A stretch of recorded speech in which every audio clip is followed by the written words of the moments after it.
Hello my dear students, welcome to my channel scholarly minds. और आज का ये वीडियो इग्नू एमए हिंदी के स्टूडेंट्स के लिए one of the most important video है। इस वीडियो के अंदर हम जून सेशन एग्जामिनेशन के कुछ ऐसे इंपॉर्टेंट क्वेश्चंस को विद देयर आंसर्स डिस्कस करेंगे जो कि आपके एग्जाम में आ सकते हैं। जो प्रीवियस ईयर में क्वेश्चंस पूछे गए हैं उनके विद सॉल्यूशंस हम आपको प्रोवाइड करते हैं। ये मेरी एमएचडी की सीरीज का पार्ट 3 वीडियो है। इससे पहले के 2 वीडियोस का लिंक आपको मिल जाएगा डिस्क्रिप्शन में। और अगर आपको इनके फ्री पीडीएफ्स चाहिए तो आप हमारे व्हाट्सएप चैनल को ज्वाइन कर सकते हैं। हमारे व्हाट्सएप चैनल पे हम फ्री पीडीएफ्स के लिंक शेयर करते हैं। उसके अलावा अगर आप एमएचडी 2 के नोट्स को परचेज करना चाहते हैं तो उसके लिए आप डिस्क्रिप्शन में दिए हुए नंबर पे हमें व्हाट्सएप पे कांटेक्ट कर सकते हैं। सो गाइज, आप देखिए, पहला क्वेश्चन जो है आपका सुमित्रा नंदन पंत से जुड़ा हुआ है। इस क्वेश्चन के अंदर आपको सुमित्रा नंदन पंत के बारे में एक छोटा सा इंट्रोडक्शन देते हुए उनके काव्य वैभव के बारे में बताना है कि उनके काव्य के अंदर हमें क्या क्या अच्छी चीजें देखने के लिए मिलती हैं।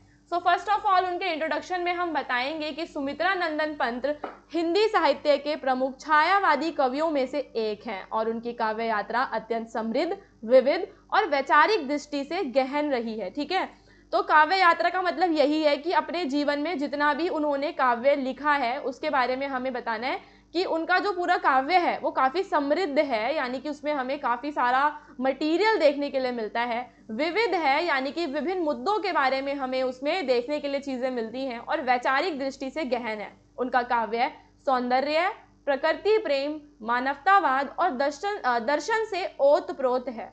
पंत जी ने हिंदी कविता को न केवल भाषा और शिल्प की दृष्टि से समृद्ध किया बल्कि उसे एक नया भावबोध और सौंदर्य बोध भी प्रदान किया।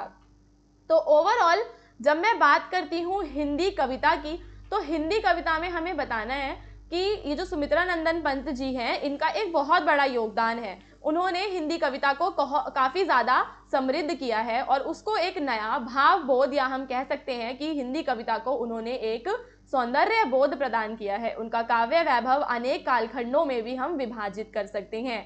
तो सबसे पहले हम यहाँ पे उनकी प्रारंभिक रचनाओं के बारे में बात करेंगे कि उनकी प्रारंभिक रचनाओं में हमें किस तरीके का काव्य वैभव देखने के लिए मिलता है। तो पंत की आरंभिक कविताएं प्रकृति चित्रण और सौंदर्य के प्रति रूमानी दृष्टिकोण से भरपूर है। यानी कि जब वो शुरुआत में जब उन्होंने लिखना शुरू किया, ठीक है, तो स्टार्टिंग में जब वो लिखते थे ना तो हमें क्या देखने के लिए मिलता है कि वो प्रकृति का चित्रण करते हैं। ठीक है, प्रकृति का चित्रण। दूसरा, प्रकृति का जो सौंदर्य होता है उसके बारे में हमें उनकी कविताओं में देखने के लिए मिलता है। स्टार्टिंग वाली जो है, ठीक है, वो आप बताएंगे।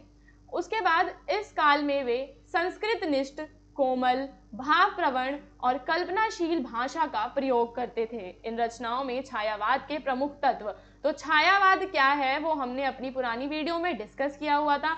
छायावाद के यहाँ पे आपको 4 प्रमुख तत्व बताए गए हैं। पहली चीज, छायावाद में रहस्यवादी होता है, वो उसमें रहस्य होता है। दूसरा, हमें वहाँ पे प्रकृति जो प्रेम है वो देखने के लिए मिलता है।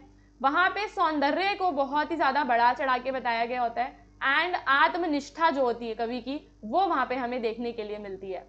तो आपको बताना है कि सुमित्रा नंदन पंत जी ने जब शुरुआत में लिखना शुरू किया तो हमें उनकी कविताओं में प्रकृति का चित्रण और सौंदर्य मिलता है। उनकी भाषा जो है वो कोमल रही है, भाव प्रवण रही है। उसके अलावा छायावाद के जो 4 प्रमुख तत्व हैं वो हमें उनकी काव्य रचनाओं में देखने के लिए मिलते हैं। उनके कुछ प्रमुख उदाहरण आप देंगे, जैसे कि पल्लव, वीणा और गुंजन। ठीक है, तो ये जो उनकी कृतियां हैं इनकी क्या विशेषताएं हैं कि इसके अंदर प्रकृति का मानवीकरण किया गया है, कोमल भाषा है और लयात्मकता, संगीतात्मकता और सौंदर्य की आराधना हमें देखने के लिए मिलती है। फिर जब उनका दूसरा दौर आता है तो वो उनका जो दृष्टिकोण है वो बदल जाता है। ठीक है, अब हमें उनकी कविताओं में जो प्रकृति से हटकर हमें यथार्थ देखने के लिए मिलेगा, यानी कि जो उनका काव्य है वो काफ़ी रियलिस्टिक हो जाएगा। जो समाज की प्रॉब्लम्स होंगी, जो भी मतलब नई नई विचारधाराएं आएंगी, उन सभी से वो क्या होंगे, प्रभावित हो जाएंगे। जैसे कि कालांतर में पंत जी का रुझान समाज के यथार्थ की ओर हुआ, तो धीरे धीरे वो जो समाज के अंदर प्रॉब्लम्स होती हैं उनके बारे में वो लिखने लग गए थे। फिर उसके बाद उन्होंने पूंजीवाद, जो आपको पता ही होगा पूंजीवाद क्या होता है, असमानता और शोषण जो होता है, ठीक है, उसके विरुद्ध उन्होंने लिखना शुरू करा था। फिर वो उस टाइम पे कार्ल मार्क्स के जो विचार होते हैं, मार्क्सवाद से प्रभावित हो गए वो, फिर गांधीवाद से वो प्रभावित हुए, साथ ही साथ वो भारतीय दर्शन से प्रभावित हुए। अब उनकी कविता में सामाजिक सरोकार और मानवतावादी दृष्टिकोण हमें प्रमुख तौर पे देखने के लिए मिलते हैं। उनकी कुछ प्रमुख कृतियों में हमें युगांत, ग्राम्य, स्वर्ण किरण और लोकायतन देखने के लिए मिलता है। इन चारों के नाम देखो, जो भी कृतियां मैं बता रही हूँ आपको ये अपने आंसर में जरूर इंक्लूड करनी है, ठीक है, तब आपके आंसर में थोड़ा सा कुछ क्वालिटी आती है। क्वालिटी वाले आंसर्स के ही एग्जाम में मार्क्स मिलते हैं। सो नाउ गाइस, सेकंड जो फेज है उसमें विशेषताएं क्या हो जाएंगी, यथार्थ का चित्रण मिलेगा, दूसरा समाज में चेतना जगाने के लिए वो काम करेंगे, जो भी लोग शोषित हैं उनके प्रति उनमें सहानुभूति आएगी, और एक आदर्श मानव समाज की कल्पना वो करते हैं। फिर जो तीसरा फेज है यहाँ पे हम देखते हैं कि आध्यात्मिकता और मानवतावादी चेतना का काल था उनके लिए। तो बाद में पंत श्री अरविंद के दर्शन से प्रभावित हुए। इस काल में उनकी कविता में एक आध्यात्मिक दृष्टिकोण, ठीक है, एक आध्यात्मिक दृष्टिकोण, मानवतावाद की साधना और आत्म विकास की आकांक्षा मुखर रूप से दिखाई देती है। रूपांतरे, अतिमा और युगवाणी की जो उनकी प्रमुख कृतियां हैं, इनके उदाहरण आप दे सकते हो। जीवन के जो गूढ़ प्रश्न होते हैं, यानी कि जो प्रश्नों के उत्तर होते हैं जीवन के, उनको खोजना उन्होंने शुरू किया। आत्मा के बारे में, ब्रह्मा के बारे में जो एक संबंध है उसकी खोज उन्होंने करने की कोशिश करी है। दार्शनिकता हमें देखने के लिए मिलती है, गहन विचारिकता। तो ओवरऑल आप बताएंगे उनकी भाषा के बारे में, तो पंत की भाषा अत्यंत कोमल रही है, संस्कृत निष्ठ रही है और भाव संवेदनशील है। लय, संगीत और छंदों का अत्यंत प्रभावी प्रयोग वो करते हैं।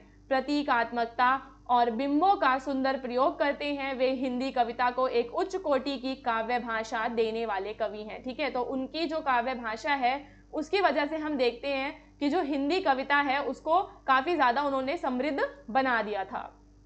तो एंड फाइनली आप एक निष्कर्ष बता देंगे जो भी आपने ऊपर पढ़ा उससे रिलेटेड, कि सुमित्रा नंदन पंत का जो काव्य वैभव है वो उनकी रचनात्मकता, प्रतिभा, भावनात्मक गहराई, ठीक है, इन सब का एक प्रमाण देता है। और वो हिंदी कविता के न केवल एक सजीव प्रकृति और सौंदर्य का दर्शन उन्होंने कराया, बल्कि उसे सामाजिक चेतना, आध्यात्मिक ऊंचाइयों तक भी उन्होंने पहुंचाया है। और उनके काव्य में भारतीय दर्शन और मानवीय करुणा, सौंदर्य जो है वो हमें देखने के लिए मिलता है। और वो हिंदी के प्रकृति के महाकवि और मानवता के गायक भी माने जाते हैं, ठीक है। सो ये ओवरऑल आपका एक कंप्लीट आंसर बन गया है जो कि आपके एग्जाम में काम आएगा। इसी तरीके के आंसर्स आपको हमारे नोट्स में भी हम प्रोवाइड करते हैं। सो गाइस, अभी जो यहाँ पे सेकंड जो आपका क्वेश्चन है वो आपका दिनकर से जुड़ा हुआ है। रामधारी सिंह दिनकर के बारे में आपको बताना है कि आप कैसे उनको प्रेम और सौंदर्य के कवि कह सकते हैं। तो रामधारी सिंह दिनकर प्रखर राष्ट्रवादी, ओजस्वी वाणी और क्रांतिकारी चेतना के लिए प्रसिद्ध हैं, परंतु उनकी कविताओं में प्रेम और सौंदर्य की भी गहन अनुभूति मिलती है। उन्होंने न केवल वीर रस में अपूर्व काव्य रचना की, बल्कि श्रृंगार, करुणा, मानवीय भावनाओं और सौंदर्य की अभिव्यक्ति में भी उन्होंने महत्वपूर्ण योगदान दिया है। तो आपको उनका जो भी योगदान है, मानवीय भावनाओं में है, सौंदर्य में है, सारे योगदान के बारे में चर्चा करनी है इस आंसर में। तो फर्स्ट ऑफ ऑल हम यहाँ पे प्रेम और सौंदर्य का जो चित्रण मिलता है उसके बारे में बात करेंगे। तो दिनकर जी की रचनाओं में प्रेम की अभिव्यक्ति केवल भौतिक आकर्षण तक सीमित नहीं है, ठीक है। तो यहाँ पे जो प्रेम है उनके लिए केवल भौतिक रूप से आकर्षण नहीं है, बल्कि प्रेम उनके लिए क्या है, प्रेम में उनके लिए होना चाहिए आत्मीयता, होना चाहिए, ठीक है, समर्पण, और साथ ही साथ जो मानवीय गरिमा होती है, इन सभी का समावेश उनके हिसाब से प्रेम में होना चाहिए। केवल भौतिक आकर्षण ही प्रेम नहीं होता, ठीक है। उन्होंने प्रेम को शक्ति, ऊर्जा और जीवन की प्रेरणा के रूप में चित्रित किया है। उनका प्रेम काव्य गहन भावनाओं, आत्मीयता और सौंदर्य बोध से परिपूर्ण है। उनकी प्रमुख कृतियों में हमें रसवंती, उर्वशी, हिमालय से, ये सारी हमें देखने के लिए मिलती हैं। उर्वशी जो है उनका एक बड़ा सा महाकाव्य है जो कि एक अद्वितीय उदाहरण है प्रेम और सौंदर्य का, ठीक है। सो दिनकर की उर्वशी उनकी काव्य प्रतिभा का शिखर है, जिसमें शुद्ध प्रेम, सौंदर्य की आराधना और आत्मा की खोज का गहरा जो सम्मिलन हमें देखने के लिए मिल रहा है, ठीक है। उर्वशी में हमें क्या क्या देखने के लिए मिल रहा है गाइस, एक बार उसको रिवाइज करेंगे। देखो, एक तो शुद्ध प्रेम जो बताया उन्होंने कि भौतिक प्रेम नहीं होता, उसमें समर्पण होना चाहिए। दूसरा, हमें सौंदर्य की जो आराधना होती है उर्वशी में वो देखने के लिए मिलती है, और आत्मा की खोज, ठीक है, आत्मा की खोज जो है, इन सब का एक गहरा सम्मिलन हमें उर्वशी में देखने के लिए मिलता है। इसमें उन्होंने उर्वशी और पुरूरवा की प्रेम कथा के माध्यम से शाश्वत प्रेम की तलाश को दर्शाया है। नारी सौंदर्य है, प्रेम की लौकिक और अलौकिक परिभाषा, ये दोनों चीजें हमें देखने के लिए मिलती है कि मतलब जो नारी का सौंदर्य है उसकी पूरी एक अच्छी अभिव्यक्ति इसमें उन्होंने की है। भोग और आत्मबोध के बीच का संघर्ष और सौंदर्य का जीवनदायिनी पक्ष, ये सारा हमें उर्वशी महाकाव्य में देखने के लिए मिलता है। देन हम बताएंगे कि जो दिनकर है ना, उन्होंने सौंदर्य को जो केवल वो शारीरिक रूप में नहीं देखते हैं, उनके लिए जो सौंदर्य है वो आत्मा की पवित्रता के रूप में है, जैसे कि नैतिक, आत्मिक और सांस्कृतिक ऊंचाइयों से उन्हें जोड़ता है। उनके लिए सौंदर्य प्रेरणा का स्रोत है जो मनुष्य को आत्म सुधार की दिशा में ले जाता है। प्रेम और सौंदर्य के प्रति दृष्टिकोण में भारतीयता और आधुनिकता का हमें समन्वय देखने के लिए मिलता है। तो दिनकर की प्रेम दृष्टि में भारतीय सांस्कृतिक विरासत की गहराई भी है और आधुनिक मानव की जिजीविषा भी। वे प्रेम को दैहिक आकर्षण के पार ले जाकर उसमें चेतना, विवेक और करुणा की मिलावट करते हैं। तो ये सारे पॉइंट्स आपको इंक्लूड करने हैं इसके अंदर। अगर आप हर एक जो हमारे कवि हैं उन सबके बारे में एक एक क्वेश्चन पढ़ लेंगे ना, तो आपको एग्जाम में कोई प्रॉब्लम नहीं आएगी, क्योंकि चॉइस रहती है, तो आप कर पाएंगे आंसर्स को। तो आपको बताना है कि उनका जो सौंदर्य के प्रति दृष्टिकोण है उसमें हमें आधुनिकता का जो समन्वय है वो देखने के लिए भी मिलता है। भाषा की बात करें तो उनकी भाषा में हमें कोमलता और ऊर्जस्विता देखने के लिए मिलती है, दोनों का एक संतुलित समन्वय।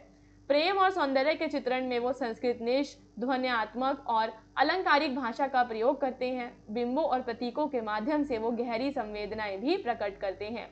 सो ओवरऑल निष्कर्ष में आप बताएंगे कि दिनकर को प्रायः ओज और राष्ट्र काव्य के कवि के रूप में स्मरण किया जाता है, पर उनका प्रेम और सौंदर्य का पक्ष उतना ही सशक्त है। ठीक है, तो हम उन्हें एक तो ओज और राष्ट्र काव्य के कवि तो कहते ही हैं, उसी में हम उनको याद करते हैं, पर हमें ये नहीं भूलना है कि उनका प्रेम और सौंदर्य का जो पक्ष है वो भी उतना ही भारी है। प्रेम और सौंदर्य में भी उन्होंने काफ़ी सारा काव्य लिखा है। उसमें आप उर्वशी जैसे ग्रंथों का उदाहरण दे सकते हैं और बता सकते हैं कि कैसे उन्होंने सौंदर्य को जीवन की प्रेरणा, नारी की शक्ति और प्रेम को आत्म विकास का माध्यम माना है।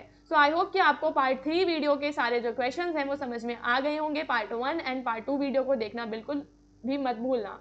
लिंक मिल जाएगा डिस्क्रिप्शन में, आपको व्हाट्सएप चैनल का लिंक मिलेगा, उसको भी आप लोग ज्वाइन कर सकते हैं।